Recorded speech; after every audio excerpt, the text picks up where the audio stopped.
Berjumpa lagi bersama Story Recap di sini. Dan di video kali ini kita akan melanjutkan spoiler pembahasan BTTH Season 5 episode 61 versi novelnya. Buat kalian yang belum nonton episode sebelumnya bisa cek link di kolom komentar.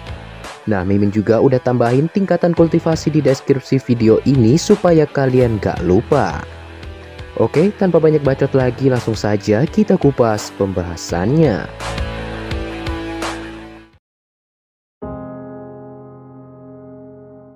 Setelah pembentukan aliansi yang secara resmi diumumkan, berita tersebut pun seketika menimbulkan keributan di dalam kekaisaran Jiama seperti yang diharapkan.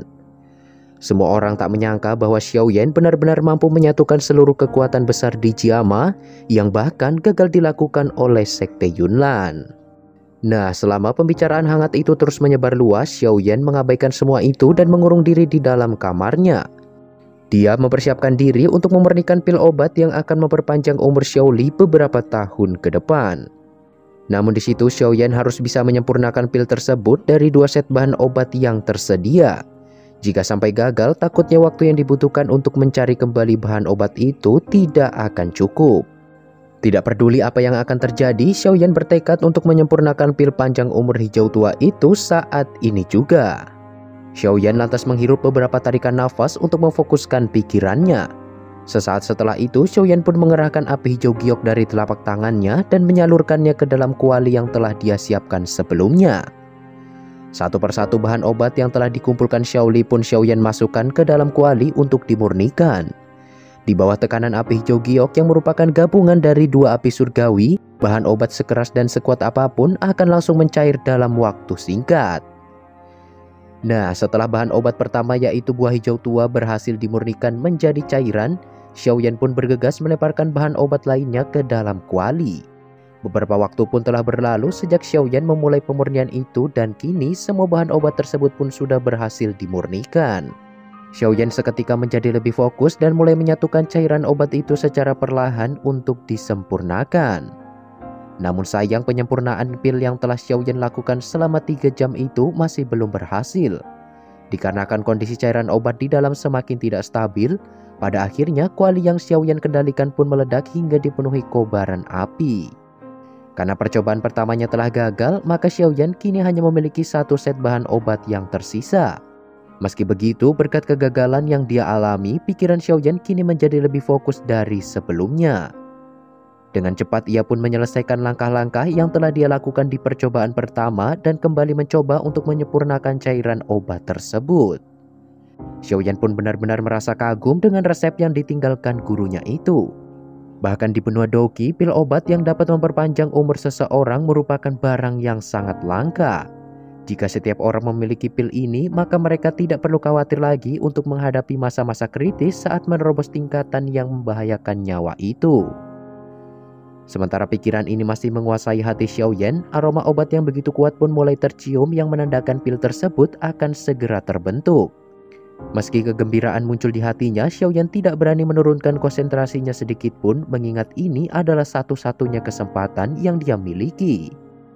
Riak energi pun segera menyebar sebelum akhirnya bertabrakan dengan dinding kuali. Beruntung kuali yang Xiaoyan dapatkan dari si pengkhianat Han Feng memiliki kualitas yang tidak jauh berbeda dengan kuali iblis hitam milik Yalau, sehingga dapat menahan riak energi tersebut dengan mudah.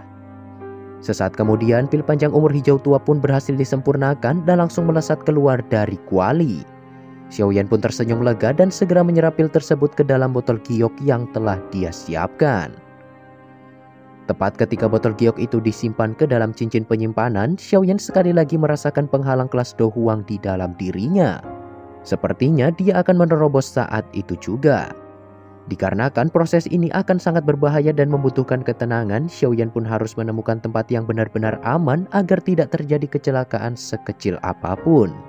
Namun sebelum itu, Xiaoyan memutuskan untuk membuatkan Xian beberapa cemilan pil terlebih dahulu, dikarenakan bocah itu juga akan menerobos dan membutuhkan energi yang sangat banyak.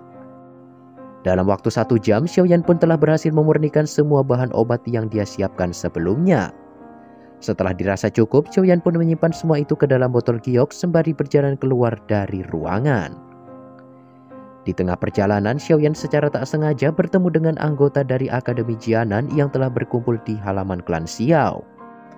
Setelah pertempuran besar dengan Sekte Yunlan, Xiaoyan sama sekali tak memiliki waktu untuk menemui mereka. Oleh karena itu, Xiaoyan pun segera mengucapkan terima kasihnya atas bantuan yang telah mereka berikan. Dengan bakat mereka itu, Xiaoyan yakin di masa depan teman-temannya itu setidaknya akan mencapai tingkat Douzong atau bahkan di atasnya. Mendengar hal itu, Lin Xiuya dan yang lainnya pun tertawa puas dan mengatakan, meskipun kami tidak terlibat dalam pertempuran yang sebenarnya, tetapi kami juga mendapatkan banyak keuntungan selama periode waktu ini. Bahkan dalam beberapa hari ini, kekuatan di tubuh kami juga telah meningkat beberapa bintang. Tatapan Xiaoyan seketika menyapu ke arah mereka dan berkata, kali ini aku akan melakukan retreat untuk sementara waktu. Karena kalian telah membantuku, aku akan memberikan kalian pil Dou Spirit ketika aku kembali sebagai bentuk terima kasihku. Jika kalian mengkonsumsi pil ini, maka kalian bisa menerobos 1 bintang lagi ke depannya.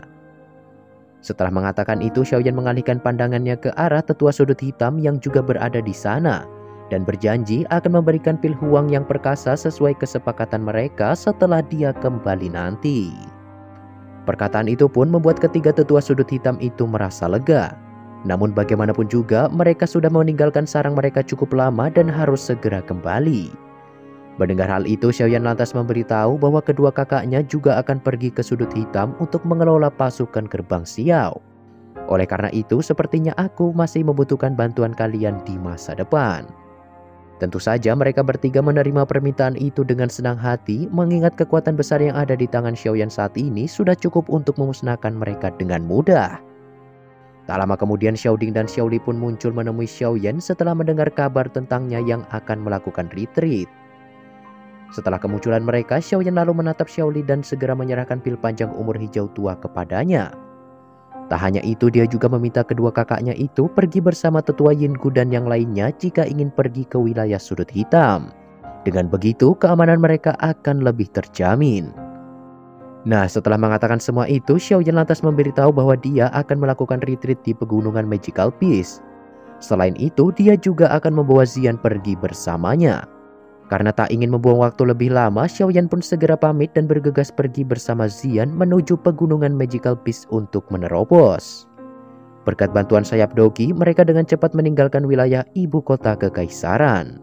Namun di tengah perjalanan, Xian sedikit tertawa dan menarik lengan baju Xiaoyan. Dia lalu menunjuk ke depan sembari mengatakan bahwa kakak Cailin sudah menunggu kita di sana. Xiaoyan pun seketika terkejut dan langsung mengalihkan pandangannya ke arah yang ditunjuk Xian sebelumnya. Dan benar saja di sana terdapat sosok wanita yang bersandar malas di batang pohon sembari menatap keduanya. Xiaoyan kemudian bertanya dengan heran bagaimana dia bisa berada di sini. Jangan berpikir bahwa kau bisa membawanya pergi tanpa izin dariku. Medusa menjawab dengan samar dan seketika bergerak ke hadapan Xian yang berada di samping Xiaoyan. Xiaoyan pun hanya bisa pasrah dan membiarkan Medusa ikut bersama mereka. Setelah melakukan perjalanan setengah hari lamanya, mereka pun akhirnya tiba di salah satu puncak gunung yang berada tak jauh dari pegunungan Magical Peace. Setelah mendarat di sana, Xiaoyan menyapu pandangannya ke bawah dan terhenti di sebuah kota kecil yang terletak di kaki gunung. Dia masih ingat kota kecil itu bernama Kingshan dan merupakan tempat pelatihan pertama Xiaoyan setelah dia meninggalkan kota Wutan saat itu. Di tempat ini, dia juga bertemu dengan seorang teman pertama dalam hidupnya, gadis baik hati yang dikenal dengan sebutan Dokter Peri Kecil. Tak terasa 7 tahun telah berlalu sejak Xiaoyan mengunjungi tempat tersebut. Sesaat kemudian, Xiaoyan menghela nafas dan mengajak Medusa serta Xian untuk pergi ke kota kecil itu terlebih dahulu. Ukuran kota Kingshan kini jauh lebih besar dibandingkan dulu. Bahkan arus orang yang berdatangan juga jauh lebih banyak dari sebelumnya.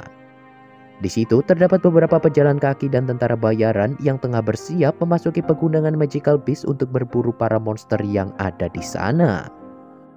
Setelah tiba di dalam kota, Xiaoyan terhenti di depan toko obat yang sangat besar. Tatapannya linglung melihat tempat itu yang nampaknya sangat familiar. Xiaoyan lantas teringat bahwa toko tersebut merupakan tempat pertama dia bertemu dengan Dokter Peri Kecil. Meskipun toko itu sudah jadi lebih besar dari sebelumnya, tetapi Xiaoyan masih dapat mengenalinya dengan baik.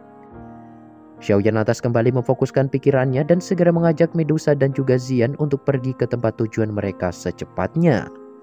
Namun baru saja berjalan beberapa langkah, sebuah keributan terjadi di salah satu jalan yang tak jauh dari posisi mereka saat ini. Terlihat di sana terdapat seorang lelaki parubaya dengan tubuh kekar serta seorang gadis muda yang sepertinya sedang terlibat masalah dengan dua orang tentara bayaran. Sesaat kemudian, lelaki parubaya itu pun memerintahkan sang gadis untuk segera pergi dan bersembunyi ke pegunungan Magical Beast, sementara dia akan menahan kedua pria tersebut. Awalnya, Xiaoyan sama sekali tak tertarik dengan keributan kecil semacam itu. Namun ketika dia mengamati lelaki parubaya dan gadis itu, Xiaoyan seketika teringat bahwa mereka berdua ternyata adalah kenalan lamanya, yaitu Kagang dan juga Ling Er. Tepat ketika penjahat itu akan menangkap Ling Er, tiba-tiba saja tubuhnya berhenti bergerak dan seketika sebuah pukulan berat pun menghantam keras tubuh penjahat itu hingga membuatnya tergeletak lemas di tanah. Peristiwa itu membuat semua orang yang berada di sana terkejut bukan main dan langsung mengalihkan pandangan mereka ke arah pemuda berbaju hitam yang tiba-tiba muncul di hadapan Ling Er. Kagang pun dengan cepat menghampiri sosok pemuda itu dan langsung mengucapkan terima kasih karena telah menyelamatkan mereka. Sementara itu, semua orang yang berada di sana masih tertegun dan tak menyangka pemuda itu mampu mengalahkan tentara bayaran itu hanya dengan satu serangan.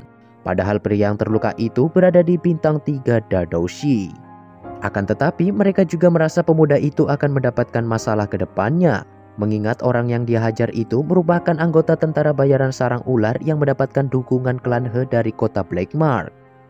Oleh karena itu, semua orang tidak berani menyinggungnya secara langsung dikarenakan klan He sendiri memiliki seorang ahli doang yang tentu saja tidak mungkin bisa dikalahkan oleh orang biasa seperti mereka. Sesaat kemudian, anggota tentara bayaran yang terluka itu mulai pulih dan dibantu oleh beberapa anggota lainnya. Dia lantas tertawa dan menatap ke arah Xiaoyan sembari berkata, "Anak muda, kau sungguh berani menyinggung kami. Hari ini aku akan membuatmu mengerti apa itu kematian." Setelah mengatakan itu, senyuman buas terpampang jelas di wajahnya. Dia lantas mengirimkan sebuah sinyal api yang meledak di langit. Segera seluruh pintu keluar dari kota Kingsan pun ditutup, diiringi dengan munculnya selusin anggota tentara bayaran sarang ular yang dengan cepat mengepung Xiaoyan. Lebih dari selusin pasukan itu mengeluarkan senjata mereka masing-masing dan melapisinya dengan energi Douki. Melihat hal itu, Xiaoyan pun segera memperingatkan mereka semua agar tidak melangkah lebih jauh lagi. Jika tidak, maka dia akan langsung melenyapkan mereka saat itu juga.